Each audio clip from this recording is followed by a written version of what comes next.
Shalom, salam sejahtera bagi saudara dan saudari yang sudah bergabung bersama-sama di acara ibadah kita pada saat ini.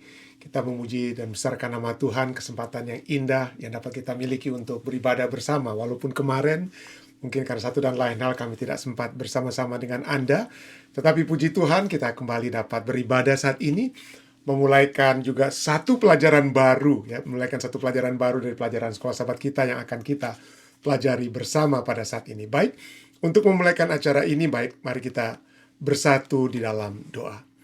Bapa yang penuh kasih dalam takhta kerajaan surga, terima kasih Tuhan, karena kembali pada saat yang indah ini kami dapat bersama-sama umat-umat Tuhan untuk memperoleh kekuatan dari firman-Mu pada saat kami beribadah bersama. Kami berdoa Tuhan, kiranya pelajaran yang akan kami pelajari dapat membawa kami untuk memiliki satu kehidupan yang kuat dan teguh dalam Engkau dengan penuh iman, berjalan bersama-sama dengan Engkau menuju ke dalam kerajaan-Mu. Terima kasih Tuhan.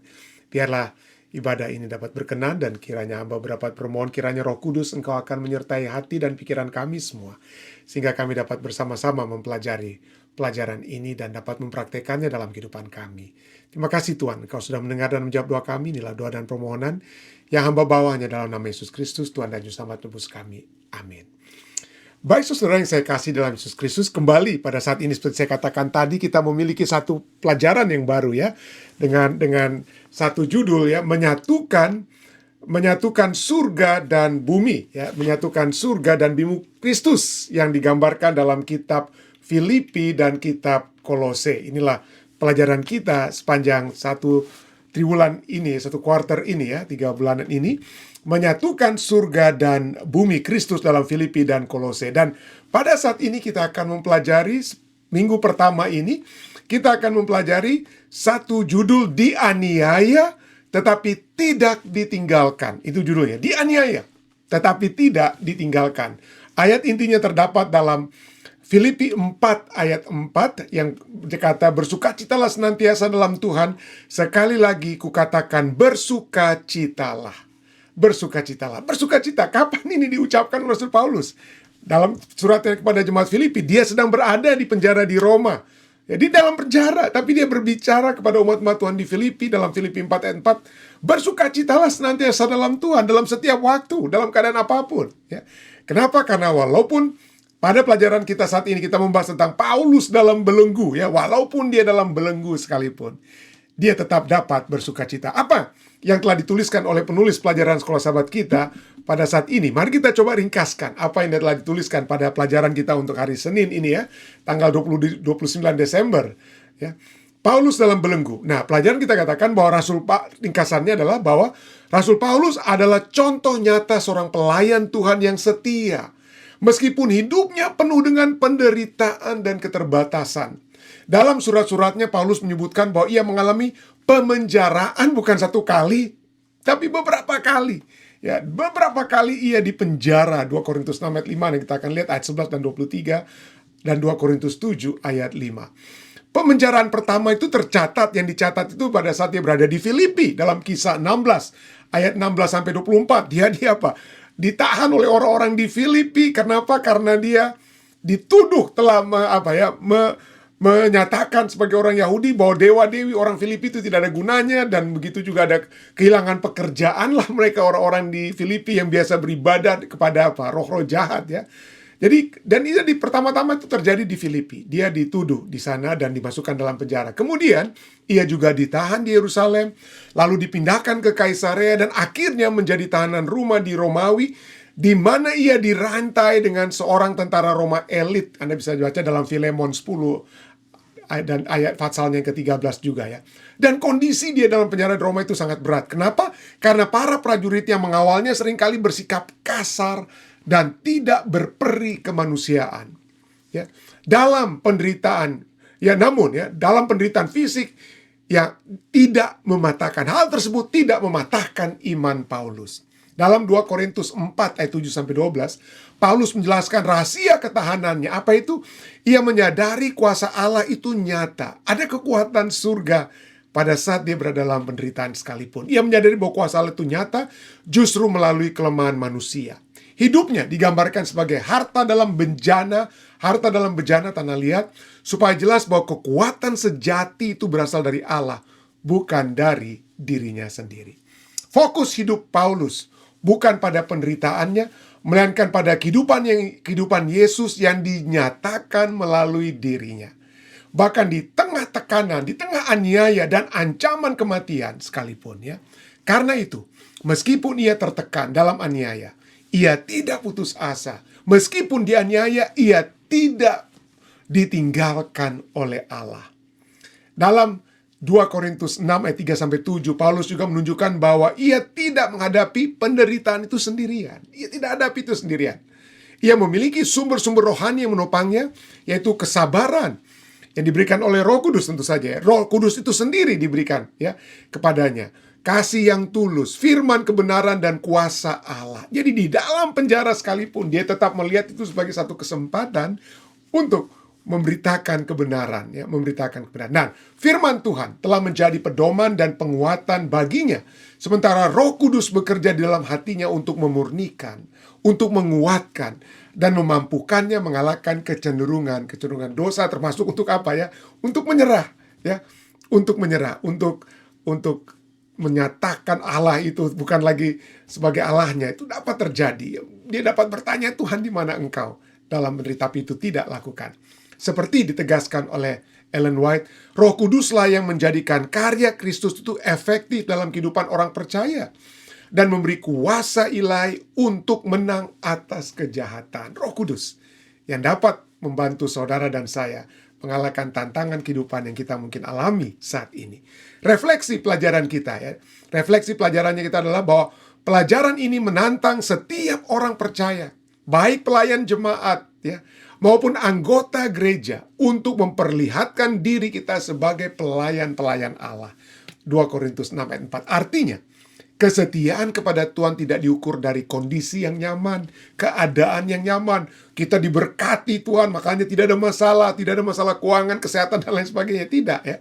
Kesetiaan kepada Tuhan tidak diukur dari kondisi yang nyaman, melainkan dari sikap hidup yang tetap setia. Dalam keadaan susah ataupun tidak suka susah, dalam senang, dalam kemiskinan, kekayaan, tapi kita tetap apa? Hidup yang tetap setia, hidup yang berintegritas, dan bersandar pada kuasa Allah di tengah kesulitan. Seperti Paulus, saudara dan saya, kita orang percaya, dipanggil untuk tidak berfokus pada kelemahan-kelemahan yang ada pada kita, pada masa lalu kita, kesalahan-kesalahan yang kita buat di masa lalu, ya, atau keadaan-keadaan yang kita alami. Tidak, kita tidak fokus pada keadaan kita, tapi pada penyertaan Tuhan dan sumber-sumber rohani yang telah Ia sediakan. Inilah ringkasan pelajaran kita untuk hari ini. Paulus dalam belenggu ya, dan juga refleksi pelajaran kita pada hari ini. Dan mungkin pada saat ini mari kita lihat apa yang dapat kita lebih fokuskan ya, pelajaran tambahan ya. Paulus dalam belenggu ya, dimulai pada saat dia masuk penjara pertama kali di mana? Di Filipi maksud saya, bukan di Filipus, di Filipi ya.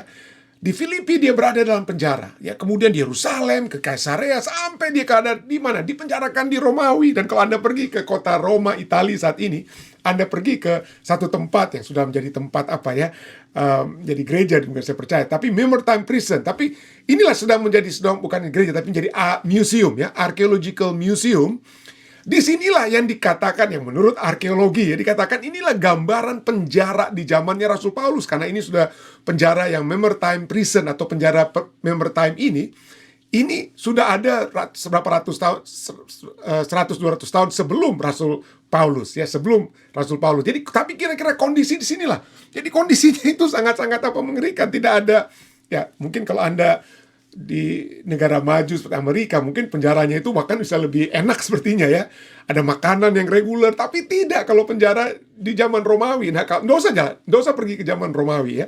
Kalau Anda pergi ke penjara di Ethiopia, kalau Anda pernah, seperti kami pernah berada di Ethiopia dan melihat penjara di sana, sangat menyedihkan sekali. Kenapa? Karena satu ruangan ini bisa sampai puluhan atau ratusan orang yang berada dalam ruangan tersebut ya. Dan WC-nya, ya, aduh, jangan digambarkan. Sedangkan di Di luar penjara saja WC-nya bisa mengerikan, apalagi dalam penjara, saudara. Jadi memang bau sekali.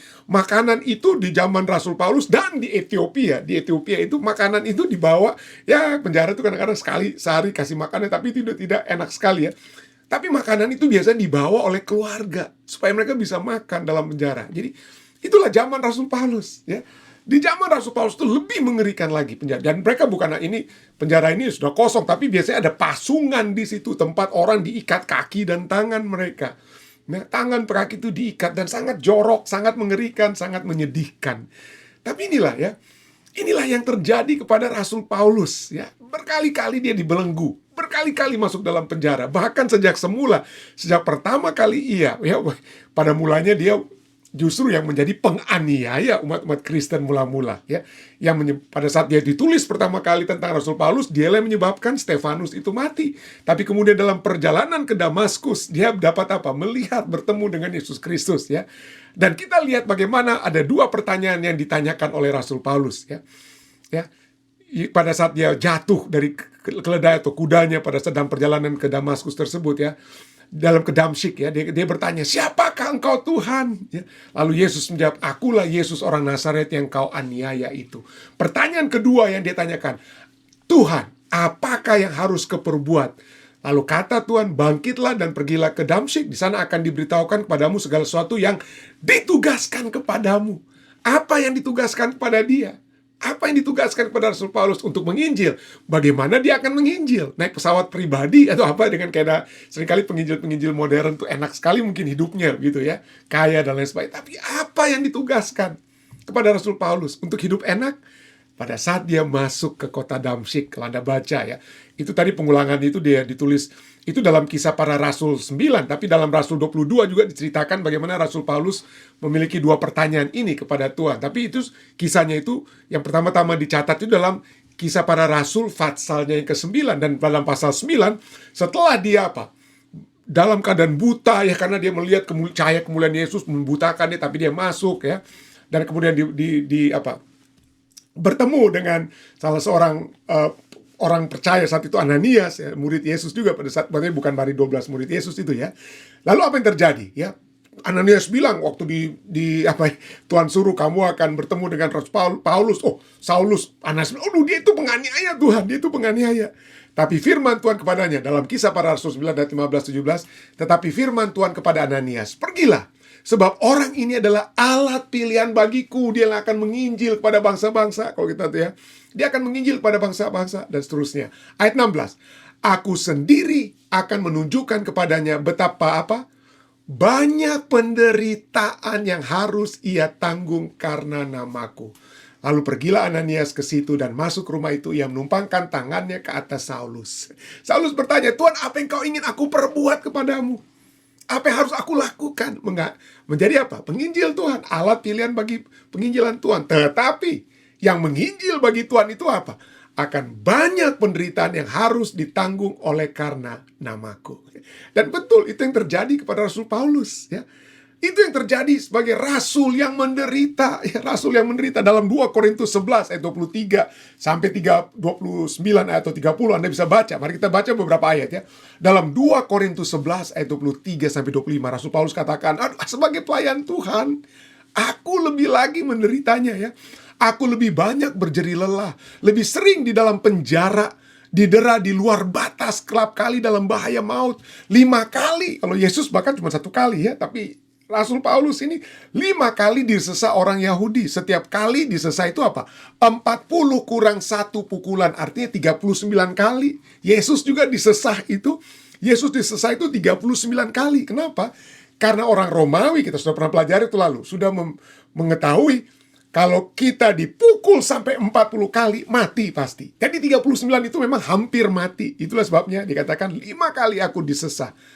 Setiap kali 40 kurang 1 pukulan. 3 kali aku didera. 1 kali aku dilempari dengan batu. 3 kali mengalami kapal karam. Sehari semalam aku terkatung-katung di tengah laut. Terkatung tengah laut. Ayat 26 dan 27 kita baca terus ya. Dalam perjalananku aku sering diancam bahaya. bahaya banjir, ya, dan bahaya penyamun, bahaya dari pihak orang-orang Yahudi, dan dari pihak orang bukan Yahudi, dan bahaya dari pihak saudara-saudara palsu. Artinya orang-orang Kristen sekalipun tapi sudah menjadi guru-guru palsu, sering mengancam dia. Aku, ayat 27, aku banyak berjerih lelah dan bekerja berat. Kerap kali aku tidak tidur, aku lapar dan dahaga. Kerap kali aku berpuasa, nggak punya makanan ya. Kedinginan dan tanpa pakaian. Ya, tanpa pakaian. Dan itu dialami oleh Rasul Paulus sejak semula sudah dinyatakan dia akan menderita. Tapi jangan pikir itu hanya akan dialami oleh Rasul Paulus. Kepada Timotius, Rasul Paulus menulis kepada Timotius, ya, muridnya dengan kata lainnya, dan kepada saudara dan saya. Ini yang dia katakan dalam 2 Timotius 3 ayat 11. Memang setiap orang yang mau hidup beribadah dalam Kristus Yesus akan menderita aniaya. Setiap orang yang mau beribadah dalam Kristus Yesus akan menderita aniaya. Entah kita akan apa ya, karena masalah sabat dan lain sebagainya, kita mungkin tidak akan mendapatkan posisi yang atau apa ya, itu mungkin masih gampang ya. Tapi kehilangan pekerjaan. Ada banyak orang-orang benar yang memegang kebenaran harus dianiaya, dikeluarkan dari keluarga, dikeluarkan dari masyarakat di mana dia berasal. Banyak apa? Menderita aniaya. Ya, Rasul Paulus, tapi ada yang cukup menarik. Walaupun dia mengalami yang boleh dikatakan yang dialami oleh Rasul Paulus itu berat sekali, saudara. Dan kemudian dikatakan ini akan dialami oleh setiap umat percaya. Tapi ada satu hal statement yang cukup membuat saya bertanya-tanya. Kenapa dia tulis seperti ini? Dalam 2 Korintus 4 ayat 17. Dia katakan apa? Sebab penderitaan ringan yang sekarang ini. Loh, kok sampai dia 5 kali dia hampir mati disesah ya. 39 kali dia dicambuk begitu ya. 1 kali lagi dia mati. Kok kenapa dia bilang itu penderitaan ringan? Dan bukan itu saja, dalam bahasa Indonesianya katakan penderitaan ringan yang sekarang ini. Bahasa Inggrisnya dikatakan for our light affliction, which is but for a moment. Hanya sementara. Hanya sementara dikatakan ya. Hanya mengerjakan bagi kami kemuliaan kekal yang melebihi segala-galanya, jauh lebih besar daripada penderitaan kami yang ringan dan hanya sementara. Yang mungkin dari segi waktu kita tidak bisa lihat. Dari segi waktu, penderitaan Rasul Paulus itu dibandingkan dengan zaman kekekalan yang dia alami itu mungkin tidak ada apa. Tidak ada artinya. Dan kenapa ringan? Kenapa? Karena dia sendiri dikatakan akan memiliki, itu sementara, penderitaan itu sementara, ringan, dan akan ada kemuliaan yang kekal yang melebihi segala-galanya. Jadi menjadi satu pertanyaan, seberapa ringan dan seberapa sementaranya penderitaan yang dianggap oleh Rasul Paulus, yang dinyatakan oleh Rasul Paulus itu sangat ringan, yang ringan dan apa? Dan sementara. Nah, coba kita lihat, saya sedang juga memiliki satu seri khotbah ya di jemaat kami tentang 7 jemaat. Dan salah satu jemaat yang dipuji dan tidak ada cercaannya kepada, atau tidak ada teguran kepada jemaat itu adalah jemaat di Smyrna. Ya, ada jemaat di Smyrna, jemaat yang ketiga dari 7 jemaat ya. Jemaat di Smyrna. Dan cukup menarik, dari jemaat ini, kenapa? Karena jemaat ini adalah gambaran dari satu jemaat yang menderita, yang sangat menderita aniaya. Tetapi apa yang dikatakan dan apa hubungannya dengan yang saya katakan tadi hanya sementara. Dan ini yang dikatakan, mari kita lihat, mari kita tolong sabar ya. Kita lihat apa hubungannya. Kenapa di Rasul Paulus katakan penderitaan kita hanya sementara. Salah satu yang dikatakan, yang dituliskan oleh Rasul Yohanes, bukan Paulus, Yohanes dalam kitab Wahyu pasal 2 ayat 10 dikatakan, dituliskan sana, jangan takut terhadap umat Tuhan di Smyrna ya. Jangan takut terhadap apa yang harus engkau derita. Jangan takut. Sesungguhnya iblis akan lemparkan beberapa orang dari antaramu ke dalam penjara supaya kamu dicobai, dan kamu akan beroleh kesusahan selama 10 hari. Hendaklah engkau setia sampai mati, dan aku akan mengaruniakan kepadamu mahkota kehidupan. Nah, tentu saja pada saat kita mempelajari tentang 7 jemaat ini dapat memiliki 3 aplikasi. Aplikasi yang pertama adalah tentu saja itu memiliki aplikasi untuk orang-orang di jemaat pada saat itu. Yang kedua, aplikasi kedua dari ke-7 jemaat ini adalah ini memiliki aplikasi nubuatan, artinya ada satu periode sejarah kekristenan ya, kekristenan di mana akan ada penganiayaan, ya 1 tahun seperti apa? Satu tahun itu seperti 1 hari, 10 hari itu adalah seperti 10 tahun. Jadi ada saat tertentu dan kita lihat ya, itu terjadi dalam ada penderitaan yang dialami oleh dalam satu periode sejarah umat Kristen mula-mula dari tahun 3000. Bukan 3000, dari tahun 303 sampai tahun 313, 10 tahun nubuatan, 10 hari nubuatan yang terjadi kepada umat-umat Kristen mula-mula, ya. Pada saat Kaisar Romawi betul-betul menganiaya umat Kristen mula. Tapi itulah nubuatan ketiga, artinya pemahaman kedua, aplikasi kedua dari kitab 7 jemaat ini. Dan yang ketiga adalah selain aplikasi sejarah untuk orang-orang pada saat itu, tapi juga aplikasi nubuatan, tapi juga yang ketiga adalah aplikasi rohani. Aplikasi rohani itu adalah satu pelajaran yang dapat menjadi bagian setiap umat percaya di setiap zaman. Mulai dari zamannya Smyrna, dari zaman jemaat di Smyrna sampai kepada kita, ada di antara saudara dan saya yang mungkin di tempat-tempat tertentu yang sedang mengalami aniaya oleh sebab kebenaran kita. Tetapi dikatakan, jangan takut, kita akan hanya mengalami 10 hari. Apa artinya 10 hari ini? Pada saat orang-orang Smyrna, ya jemaat Kristen mula-mula, mendengar tentang 10 hari, mungkin ada yang terjadi pada saat itu. Tetapi selain itu, apa yang kira-kira kalau kita arti rohani daripada 10 hari? Kalau kita lihat, apa yang terjadi pada saat kita mendengar seseorang atau sekelompok umat manusia sedang dicobai 10 hari? Siapa kira-kira yang pernah merasakan pencobaan selama 10 hari, ya. Ya, kalau kita lihat salah satu dari begitu banyak ya, kalau kita lihat di Alkitab khususnya Perjanjian Lama, kita akan dapati dalam kitab Daniel pasal 1, Daniel mengalami pencobaan ya. Dia minta untuk bahkan di saat itu dicobai ya. Dia berada di dalam Daniel pasal 1 ya, dikatakan dia diminta untuk makan makanan raja ya, minum minuman raja.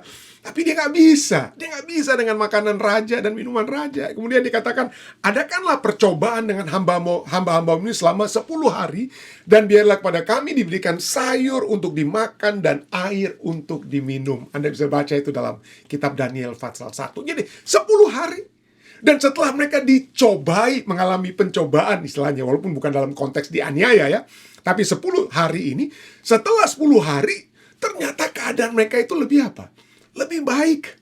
Keadaan mereka itu lebih baik. Jadi kadang-kadang dalam hal ini, pencobaan yang selama 10 hari aniaya dalam khusus orang di Smyrna ini, pencobaan itu justru membawakan apa? Dapat memberikan kemurnian iman, membawakan kepada mereka mahkota kehidupan yang akan diberikan kepada mereka. Dan poin lainnya, 10 hari itu tidak lama, saudara. Ya. Itu sebabnya Rasul Paulus penderitaan ringan. Dia katakan penderitaan ringan. Dan penderitaan yang apa? Sementara. Jadi kalau kita mengalami penderitaan saat ini, itu tidak sebanding dengan Rasul Paulus. Itu tidak sebanding dengan penderitaan Yesus. Dan tidak sebanding dengan zaman kekekalan berada dalam kemuliaan surga yang akan berada dalam kemuliaan surga, kemuliaan Tuhan yang akan menjadi bagian kita. Jadi penderitaan itu dalam dunia ini hanya apa? Sementara. Artinya seperti pepatah yang katakan, 10 hari itu berarti bahwa badai itu pasti apa? Badai pasti berlalu. Badai pasti berlalu. This too shall pass. Itulah pelajaran dari khotbah saya tentang jemaat di Smyrna ya. Jadi Rasul Paulus dia katakan itu dalam 2 Korintus 4. Dalam 2 Korintus 4 ayat 8 dan 9 katakan, dalam segala hal kami ditindas. Artinya kalau bahasa Inggrisnya dan bahasa Asia, kami itu apa? Dikucak-kucak begitu ya. Hard pressed on every side. Bahkan bagaikan botol minuman yang diremukkan begitu ya. Dalam segala hal kami seperti diremukkan, namun kami tidak terjepit. Kami habis akal, namun tidak putus asa. Kami dianiaya, namun tidak ditinggalkan sendirian. Ada kekuatan Tuhan yang akan menjadi milik kita di tengah-tengah penderitaan sekalipun, sehingga kita tidak terjepit. Ya, walaupun sedang diremukkan, tapi tidak terjepit, tidak habis akal. Ya, habis akal, mungkin nggak tahu lagi mau bikin apa. Habis akal, tapi tidak putus asa. Dianiaya, namun tidak ditinggalkan sendirian. Itulah sebabnya kenapa ada kekuatan surga. Ada kekuatan surga sehingga dia berani mengatakan, Rasul Paulus berani mengatakan, ini penderitaan itu ringan. Pertama, penderitaan itu ringan. Dan penderitaan itu hanya untuk sementara. for a moment. Ya, hanya untuk sekarang ini, bukan untuk terusnya. Badai pasti berlalu. Badai pasti berlalu. Jadi itulah sebabnya dikatakan di sini dalam kepada jemaat di Smyrna yang dianiaya, dikatakan perintah pertamanya jangan takut. Itu perintah pertama, ya. Jangan takut. Dan perintah kedua adalah tetap setia. Hendaklah engkau setia sampai mati. Jadi perintah pertama jangan takut.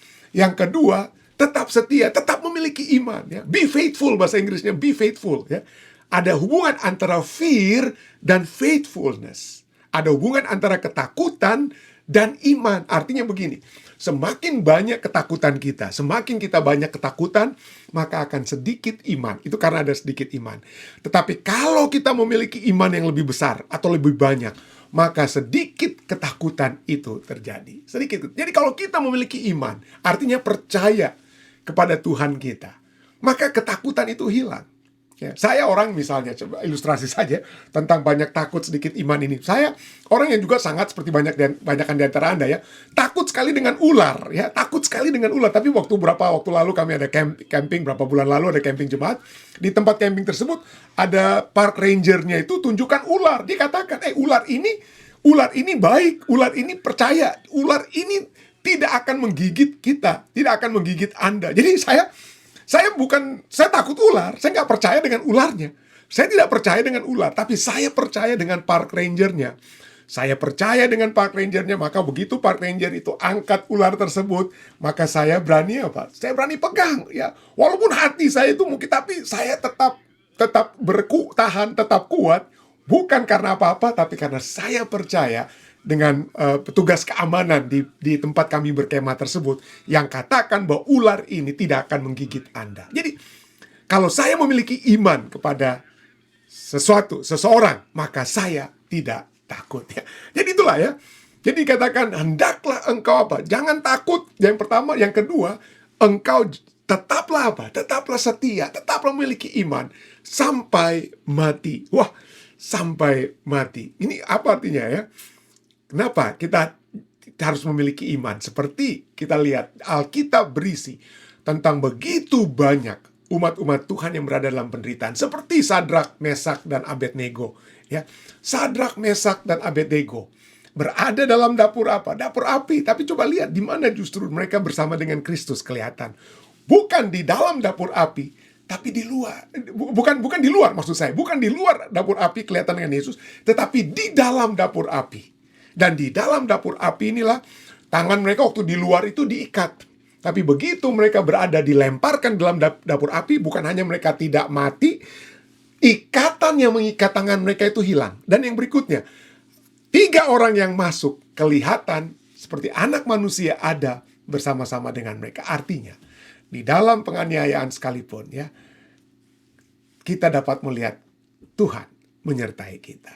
Itulah yang dilihat oleh Rasul Paulus. Dan itulah dikatakan juga Rasul Yohanes juga kepada jemaat di Smyrna, katakan jangan takut. Hendaklah engkau setia bahkan sampai mati.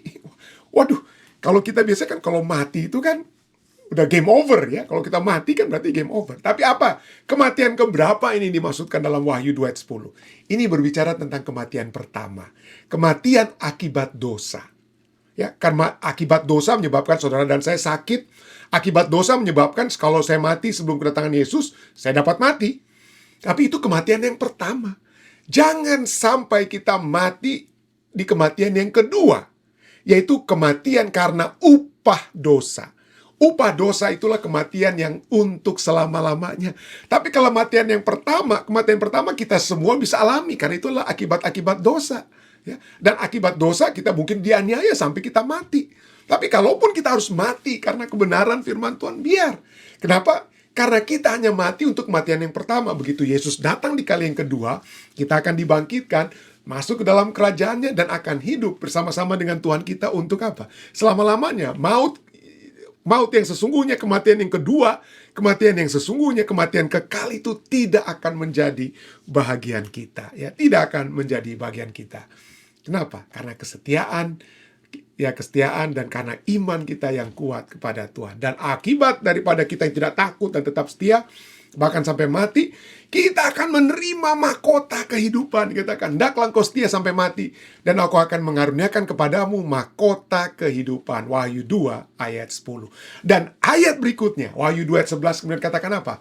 Siapa bertelinga, hendaklah yang mendengarkan apa yang dikatakan Roh kepada jemaat-jemaat. Barang siapa menang, apa yang akan dikatakan, apa yang terjadi kepada yang menang? Ia tidak akan menderita apa-apa oleh kematian yang kedua. Kita mungkin dapat mati di kematian yang pertama, tapi kita tidak akan mati di kematian yang kedua. Tapi apa yang akan terjadi justru? Kita yang walaupun akan mungkin dapat saja mati oleh sebab aniaya, tapi kematian yang pertama, apa yang terjadi? Seperti tadi dikatakan dalam Wahyu 2:10, hendaklah engkau setia sampai mati, dan aku akan mengaruniakan kepadamu mahkota kehidupan. Ya. Mahkota kehidupan. Inilah pemenang-pemenang akan menerima mahkota kehidupan. Dan kalau kita lihat, inilah gambaran yang terjadi kalau kita sudah masuk dalam kerajaan surga. Wahyu 7 ayat 14 berbicara tentang orang-orang umat Tuhan yang menang ini ya. Mereka ini adalah orang-orang yang keluar dari apa? Kesenangan yang menyenangkan di dalam dunia. Ya, yang enak-enak hidupnya dalam dunia. Bukan. Mereka ini adalah orang-orang yang keluar dari kesusahan yang besar. Dan mereka telah mencuci jubah mereka dan membuatnya putih di dalam darah anak domba. Ya, Rasul Paulus telah dibelenggu, tapi dia katakan seperti yang dia alami dan kita semua mungkin dapat alami.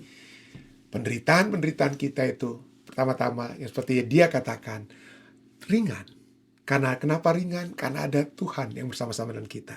Ringan, kenapa? Karena seperti Sadrak, Mesak, dan Abednego di tengah penderitaan, justru kebersamaan kita dengan Tuhan itu dapat nyata. Dan berikutnya, selain ringan apa yang Rasul Paulus katakan tadi, itu hanya untuk sementara. Artinya, jika Anda berada dalam satu beban kehidupan, aniaya oleh sebab kebenaran sekalipun, ketahuilah, badai ini pasti berlalu. Kiranya ini dapat menjadi satu perenungan bagi kita semua ya. Saya bawa ini dalam nama Yesus. Amin. Baik, saudara sekalian yang masih bersama-sama, mari kita tutup acara kita di dalam doa. Mari kita tunduk kepala dan berdoa. Bapa yang penuh kasih dalam takhta kerajaan surga, terima kasih Tuhan karena pada malam hari ini waktu Indonesia, pagi waktu Amerika, kami anak-anak-Mu telah datang beribadah kepadamu Tuhan, untuk mendengarkan firman-Mu, untuk memperoleh kekuatan seperti Rasul Paulus yang dibelenggu. Kami pun mungkin dapat mengalami keadaan yang sama. Oleh sebab kebenaran, oleh sebab mempertahankan iman kepadamu Tuhan, kami mungkin dapat mengalami tantangan-tantangan kehidupan aniaya dan lain sebagainya. Tapi biarlah kami menyadari bahwa ini adalah sesuatu yang dapat terjadi kepada kami sebagai umat-Mu. Dan biarlah kami tetap memiliki satu kepastian dan kekuatan. Di tengah penderitaan sekalipun, Engkau bersama dengan kami. Engkau tidak meninggalkan kami. Dan bahwa penderitaan ini akan berakhir. Ini akan berakhir Tuhan. Dan kami akan bersama-sama dengan Engkau. Bersama-sama dalam kerajaan-Mu untuk selama-lamanya. Terima kasih Tuhan, terima kasih. Dan biarlah Engkau menyertai seluruh umat-umat-Mu yang sedang menundukkan kepala pada saat ini. Biarlah tuntunan penyertaan-Mu akan terus menjadi bagian kami. Menguatkan kami semua Tuhan. Biarlah kami tidak memiliki roh ketakutan, tapi roh keberanian. Biarlah kami tetap setia hingga kedatangan dua kali. Berdoa juga bagi umat-umat Tuhan di Jemaat Fisdak. Berdoa bagi para pemimpin jemaat kami. Berdoa bagi ketua-ketua jemaat kami, Ketua Jaminten, Ibu Ellen Foni, anak-anak, Pierce dan Sherin, penyertaan Tuhan menjadi bagian mereka. Demikian juga dengan Ketua Angli lelaki dan Saudari Lucy lelaki Soputan. Tuhan menyertai kehidupan mereka, anak-anak dan juga cucu yang Tuhan sudah percayakan pada keluarga ini. Satukan mereka dalam kasih surga. Bawa mereka dalam satu hubungan yang semakin erat dengan Engkau. Berkati juga Ketua Aaron dan juga Sesi, keluarga Manopo, Paume. Tuhan berkati keluarga ini. Berkati Sean dan Alana, anak-anak yang Tuhan sudah percayakan kepada Aaron dan Sesi. Tuhan, biarlah anak-anak ini terus bertumbuh dalam takut akan Tuhan, menghormati Tuhan, dan tetap setia keluarga ini dalam melayani Engkau. Demikian juga Ketua Jini, Nainggolan Sensolar, keluarga Pendeta Muda Tulus, dan Saudari Iin, Nainggolan Sensolar. Berkatilah mereka, berkati keluarga besar Nainggolan yang ada di Amerika dan di Indonesia. Demikian juga Ibu Pendeta Sensolar yang ada di Indonesia. Tuhan akan selalu menyertai dan menuntun kehidupan mereka. Terima kasih Tuhan. Kau sudah mendengar dan menjawab doa kami. Engkau akan menyertai kami dalam keadaan apapun hingga Engkau datang di kali yang kedua. Terima kasih Tuhan. Inilah doa dan permohonan kami yang hamba bawa dalam nama Yesus Kristus, Tuhan dan Juru Selamat tebus kami. Amin. Baik saudara sekalian, terima kasih atas kebersamaan Anda. Jika ini telah menjadi berkat, sekali lagi bagikan kabaran ini, mungkin dapat Anda share di Facebook Anda atau YouTube atau apapun caranya, dapat kita bagikan bersama sehingga itu dapat terus menjadi kekuatan bukan hanya bagi kita, tapi saudara-saudara kita juga dapat kita jangkau. Kiranya Tuhan menyertai kita semua. Sampai bertemu besok di waktu yang sama. Tuhan menyertai Anda semua.